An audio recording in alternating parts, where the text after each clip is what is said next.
Well, Brexit Britain continues to surprise us, doesn't it? This time, the Prime Minister's called a snap election despite promising that she wouldn't. She's looking for a big show of support as she heads into negotiations with her European counterparts. And the poll will be held on June the 8th, so not much time really. Brexit and now a snap election. It's all making investors rather nervous. Many investors are bracing for a period of rising volatility in stock and currency markets in the run-up to the June vote. For ordinary Brits, it's looking like another summer filled with political intrigue and more question marks over the UK's economic future.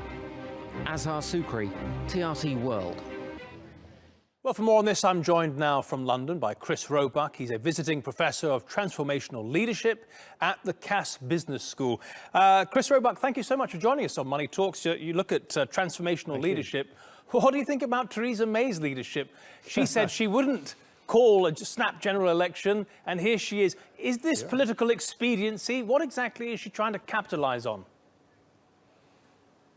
Well, you're absolutely right. It's a classic leadership dilemma. You know, you've got a position that's weaker than you would like. You're about to go into negotiations. And the question is, do you take a bit of a risk to strengthen your position?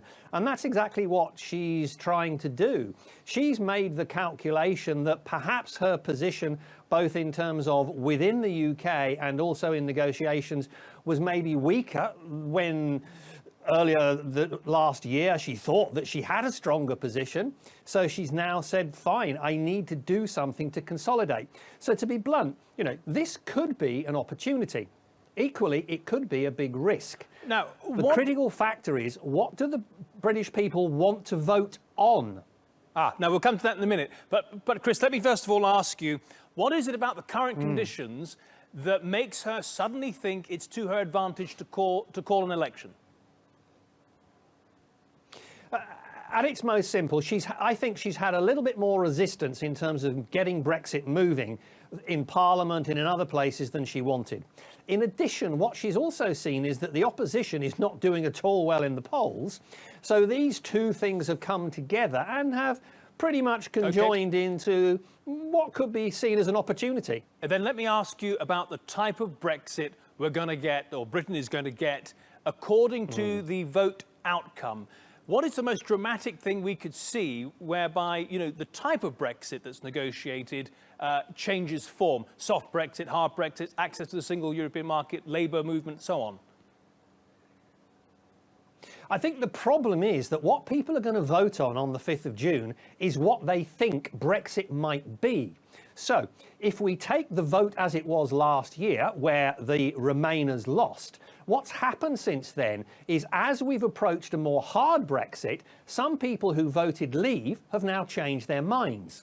So if the British people on the 5th of June vote on the basis of giving her a strong hand for negotiation, accepting that Brexit is going to happen, she'll be fine. If, however, they vote on the basis that they've now had second thoughts about Brexit and they want to weaken her hand in an attempt to perhaps prevent Brexit proceeding, she may have a problem. Oh dear. Let me ask you about this. The President of the European Council, Mr. Tusk, he says it was Hitchcock who directed Brexit, first an earthquake, and the tension rises.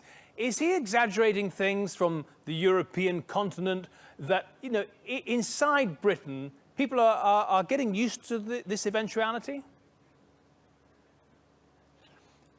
I think what's happening is that, to be blunt, when people voted, they voted on their idea of Brexit that happened to be in their head at the time. You could make the argument that some voted on a rational analysis of the position and others voted on an emotional feeling about what they wanted to happen.